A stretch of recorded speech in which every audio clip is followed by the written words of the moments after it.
My parents didn't show up to my graduation. Not a seat saved, not a face in the crowd, just their silence ringing louder than the stadium speakers. I walked to the stage, a lone diploma in hand, pretending it didn't sting. The next morning, while my cap and gown still lay on the floor, my aunt called. "Your parents are going door to door, borrowing money in your name." I froze. Then I drove straight to their house, and what I saw in that living room made me realize the graduation wasn't the betrayal. It was only the invitation to something far worse. I grew up learning that silence was easier to carry than hope. It started small in ways no one outside a family would notice. At my elementary school recital, I remember standing behind the curtain, rubbing the edge of my costume with sweaty hands. Parents filled the auditorium, calling out names, waving phones. My mother's seat stayed empty. She arrived halfway through the show, sunglasses still on, whispering that traffic was unbelievable. She never asked what song I sang. I stopped mentioning recitals after that. By middle school, the pattern had settled into my bones. I joined the debate club and made it to the finals. I told my parents the date, twice wrote it on the fridge, even placed the reminder under my mother's coffee mug. She moved it aside without looking. When I won second place, I brought home the certificate. She glanced at it and said, "Nice, but don't let it distract you from real goals." She didn't ask what the topic had been. She didn't ask who I debated. My father just nodded the same nod he used when agreeing to anything that avoided conflict. High school didn't soften anything. My brother Luke blossomed into the Golden Child varsity sports weekend hangouts, endless praise. My mother called him our miracle. When he forgot homework, she drove across town to deliver it. When I stayed late at the library working on a project that counted for half my grade, she texted, "Don't be dramatic. You have keys." Luke brought home average grades and got celebratory pizza. I made honor roll and got silence. Money was the clearest divide.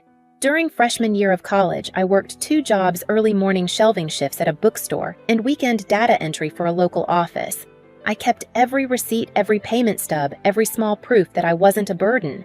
My parents, meanwhile, told relatives they were supporting me through school that education isn't cheap, but we do what we must for our kids. I heard it at Thanksgiving one year, sitting at the end of the table with my plate half full. My mother spoke loudly enough for the room, smiling as if she were the reason I stayed afloat. What hurt wasn't the lie itself, it was how comfortably she told it. Even birthdays were quiet reminders. On my 18th, I made myself a cake from a boxed mix because my parents were at one of Luke's tournaments. They came home late, tired, and my mother said, "Oh, right today," before going upstairs.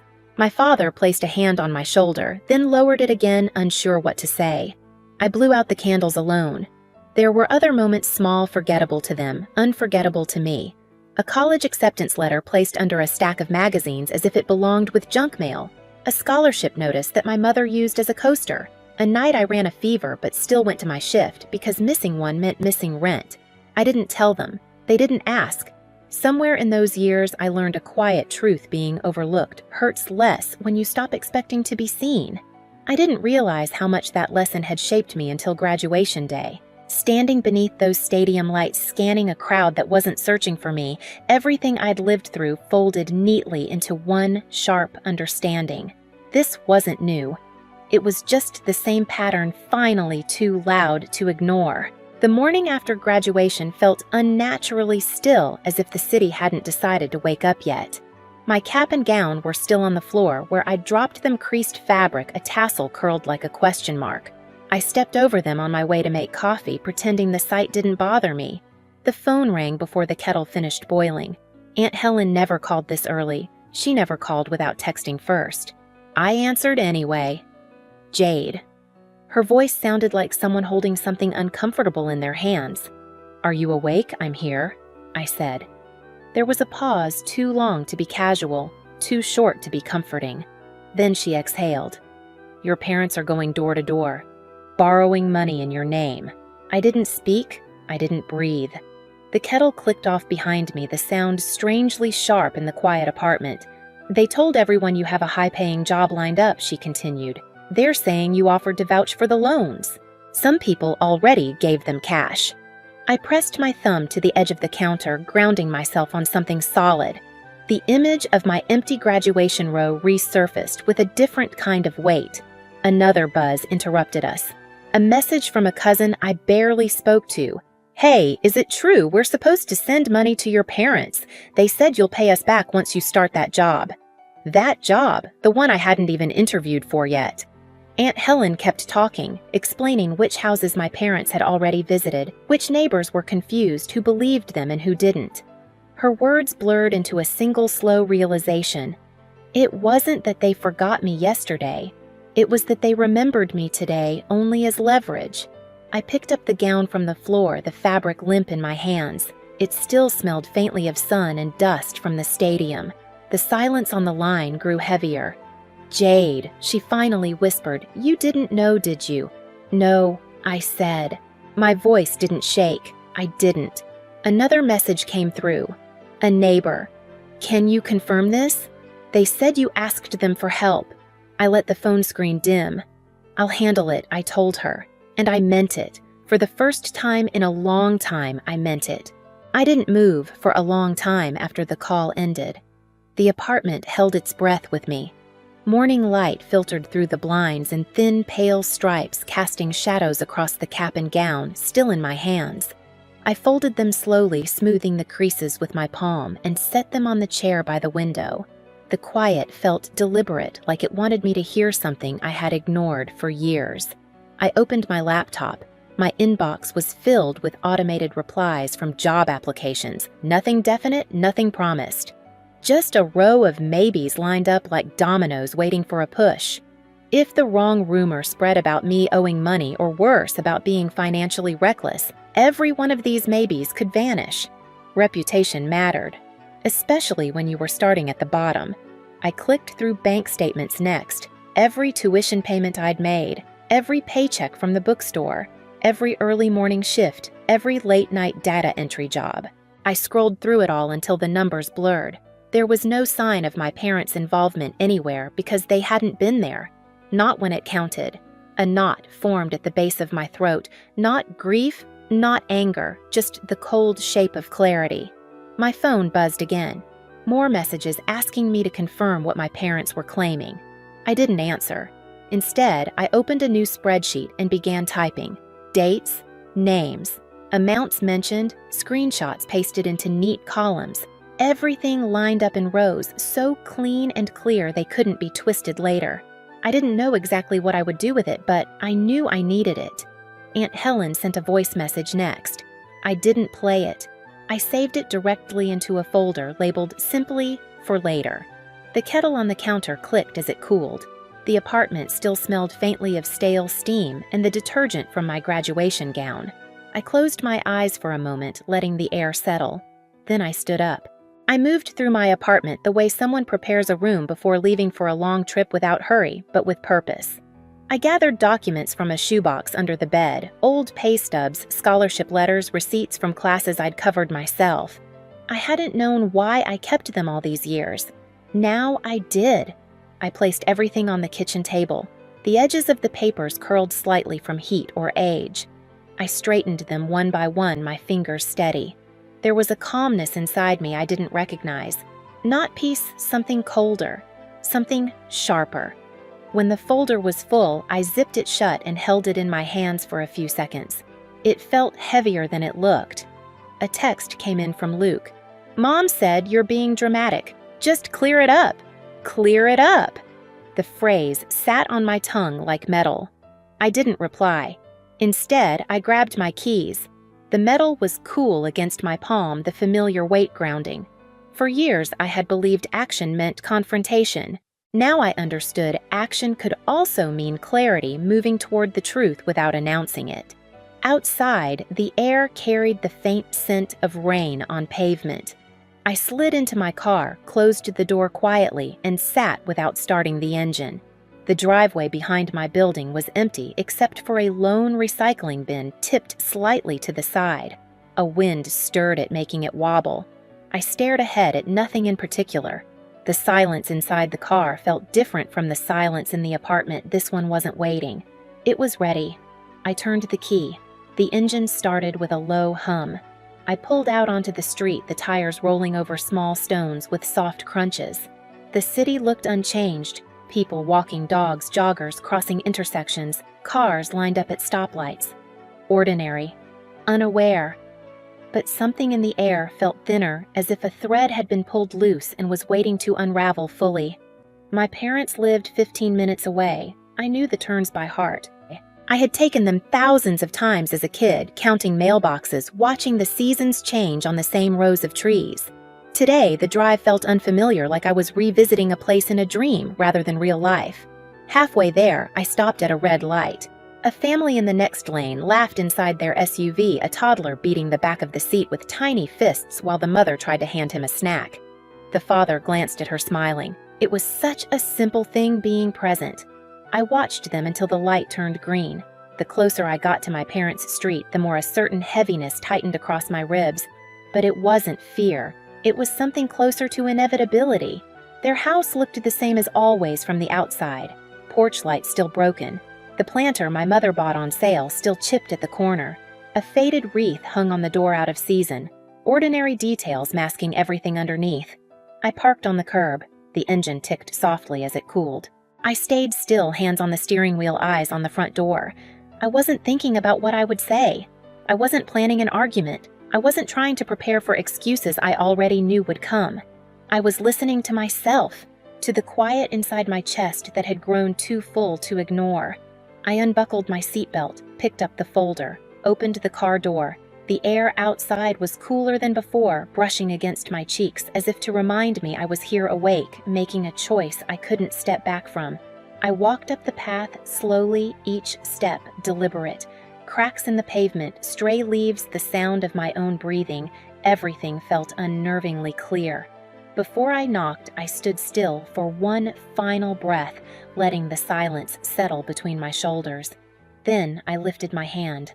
The moment before my knuckles touched the door, I understood something with perfect certainty. Whatever was waiting on the other side wasn't going to ruin me. It was only going to reveal what had already been broken. My mother opened the door before I could knock twice. Her expression flickered, surprise, annoyance, calculation, then settled into a tight smile. "Oh, you're here," she said, stepping aside as if doing me a favor. The living room was fuller than I expected. A couple from our extended family sat on the couch, an envelope resting between them. My father hovered nearby, arms crossed, eyes fixed on the floor. The air smelled faintly of brewed coffee and something sour beneath it, tension maybe. No one spoke at first. Then the woman on the couch said, "Jade, honey, we didn't expect to see you today." Her fingers tightened around the envelope as if she hoped I wouldn't ask what was inside. My mother moved to block my view, voice clipped. "We're in the middle of something important. If you had called, I didn't answer." I stepped past her. On the coffee table sat more envelopes, some thin, some thick, some already opened. My father cleared his throat, the sound brittle. "Your mother, we—" But Linda interrupted him, her tone shifting to something rehearsed. "We just needed a little help. Families do that. You're making this bigger than it is." I placed the folder in my hand onto the table. The soft thud made every head turn. My mother's jaw tightened. "What is that?" "Everything you said I offered to cover," I replied. Her face went pale for a second before settling into indignation. "Jade, don't start. They believed us because they trust us. That's how family works." The older man on the couch looked between us, confused. "So, you didn't promise to pay us back." I opened the folder quietly. Pages slid forward, screenshots, bank statements, scholarship letters, work stubs. Proof of what I had done alone. Proof of what they hadn't. My father took a small step back. My mother's voice cracked with false outrage. "You're twisting things. We told people you'd help because you owe this family. All that education. You think you got there alone?" A hush fell over the room. Aunt Helen stepped through the doorway behind me. She must have followed when she saw my car outside. She folded her arms, gaze steady. "You didn't pay a cent of her schooling," she said quietly. "You told everyone you did, but we all know who covered what." The couple on the couch stiffened. The woman whispered, "We gave them money because we thought Jade guaranteed it." "I didn't," I said. "I never agreed to anything." My mother's composure cracked. "You're being dramatic. It's not a crime to ask for help." "You didn't ask," I replied. "You used my name." More relatives appeared in the hallway, drawn by the rising voices. My father finally spoke barely above a whisper. Linda, maybe we should just don't you dare fold now, she snapped. But it was too late. The room had shifted. Faces that once nodded along to her stories were now watching her with something new doubt. I gathered the papers and held them in my hands. Each sheet felt like a boundary forming. Then I looked directly at her. If you needed help, you could have asked, I said. But you didn't ask, you used me. Silence hit the room like a dropped glass. My mother opened her mouth, then closed it again. My father lowered his eyes. The couple placed their envelope back on the table as though it burned.